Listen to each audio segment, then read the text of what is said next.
Welcome to my channel. Today we'll be making curry chicken. Here we have some chicken and some seasonings that you'll be needing for this dish. We have some Lowry seasoned salt.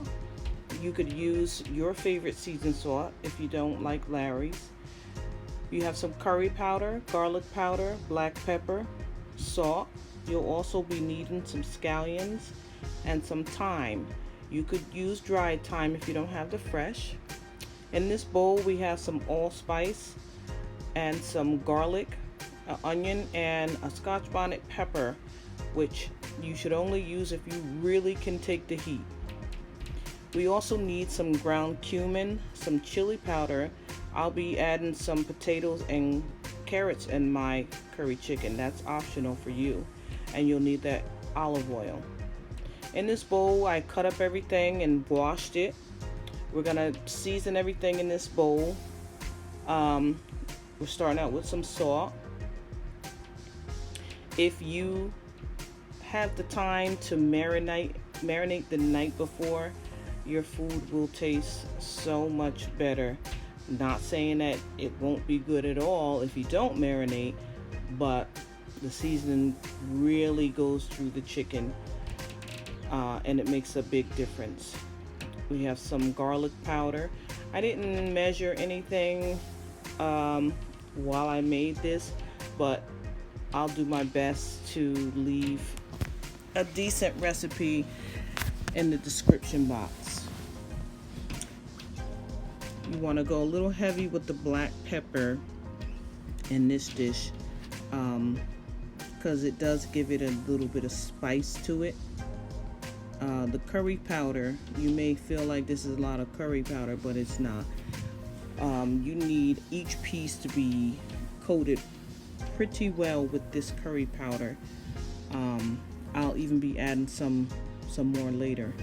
This is some chili powder. You don't normally see this in this dish, but chili powder and cumin are two spices that I've for some reason started adding in all my meat dishes, and it really just takes it to the next level. You should try it. I use olive oil when I'm marinating my meats. I feel like it helps the season penetrate it. That might just be me, I don't know, but it also makes things a little more juicy when you cook them. And it helps spread the seasons across the meat, like right here when I'm doing this. Normally I'd be using my hands instead of a spoon, but it coats the meat better, I feel. So we'll get everything spread around, coated evenly, and let it sit for a little while. If you have 2 hours, that's great. If you have 12 hours, that's awesome. It's even better. I have to say I didn't marinate it at all. I just went on and did it just, for the sake of the video, and it still turned out very tasty. In this pot we have some olive oil because we're gonna sear the chicken, tighten up the skin a little bit, and also we're gonna brown it. That caramelizes the seasonings that are on the chicken, and it really gives it so much more flavor when you brown the chicken first. You can cook curry chicken the way it is raw like that and just put it all in the pot and just let it boil, and you'll get a decent flavor. But when you do it like this, when you brown it, intensify the flavor on the skin, man, it's totally different, so much better. So you want to brown it for, I say, about 10 minutes on each side. And since I had so much chicken, I think I did about 3 batches, because you just want one layer of chicken to brown at a time. You see how the bottom is coated with all those seasonings? Do not scrape that out. You will need that for the gravy. And you'll see right here. I put my onion, garlic. If someone used pepper, they could put pepper in there, like green pepper. I didn't really care for green pepper in this dish. I'm using water, but you can use chicken broth just for the extra flavor. But I got so many good spices going on here, I don't really need no extra flavor in there. So you chop all your vegetables up and you put it in this. I use a Ninja blender. I used to just chop up my onions and garlic and just put them in that pan with all that brown, seasoning in the bottom there, and I'd go from there. But now I do it different. It works so much better in the blender. Here is the extra curry powder, and traditionally you would cook this curry just like this in a little bit of oil so that it doesn't give you a stomach ache, because they say curry powder that's not cooked well will give you a stomach ache. The reason why I'm cooking it that way is because I like for it to turn darker, and it intensifies I keep saying garlic. It intensifies the curry. So as you see here, that blended mixture, I poured that in there, and the brown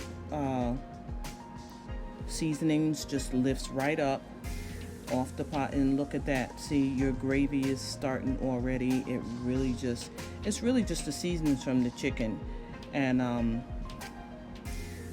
telling you, it tastes so good. So you're going to put all your chicken back into the pot. If you need extra liquid, like I say, you can use water or you can use chicken broth. I don't like too much liquid in mine because the chicken is still raw in the center, and it's going to release juices anyway. So I left mine the way you see it there. This is where you put your thyme sprigs in, and they release a lot of flavors. So we covered that, and we'll get back to that in about 30 minutes. And I figured since I'm waiting on that to cook, I'd just show you guys what else I'm having, which is some white rice with butter and some steamed cabbage. And for them who don't know how to make white rice, you just want to add some salt and butter to the water. However much rice you want, you will have double the amount of water. So I use one cup of rice to 2 cups of water, and you let it cook for about 15 minutes covered on low. Here is the potatoes and carrots that are going into my curry chicken. So it'll be more like a stew, but I'm telling you, it's gonna be incredible. You have to try this recipe, and if you do, please leave a comment and tell me how it worked out for you. So this is about 10 minutes after I put in those potatoes and carrots. I'm just going in to try to make sure everything is underneath the liquid so that it can boil and cook properly. Here I'm just cutting up a cabbage with some shredded carrots that I'm going to steam in the pan. I put these in the pan with a little bit of thyme. I did use a couple of allspice, some salt, pepper, and garlic powder, and I just steamed it there with a little bit of water Later on, I came back and added a little bit of chicken broth just for some extra flavor, which turned out to be so good. I've never used that chicken broth. Oh yeah, and I had to have a little bit of butter in there. I never used that chicken broth in there before, and I will be doing that every time. So let's plate it up. We have our rice and our steamed cabbage, and wait until you guys see how this chicken came out. Oh my God. I ate so much of this chicken. You know, curry chicken is my favorite dish. Look at that. Oh my goodness, look at all that gravy. I love it when the gravy thickens on its own and I don't have to put flour or cornstarch in it. But curry chicken, oh my God, I can eat that every day.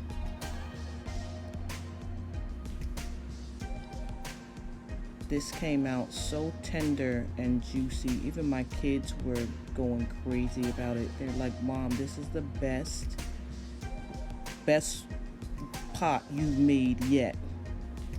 And that's because I switched up the recipe. I never did really care for the cumin or the chili powder, but I tried it this time and it came out so good.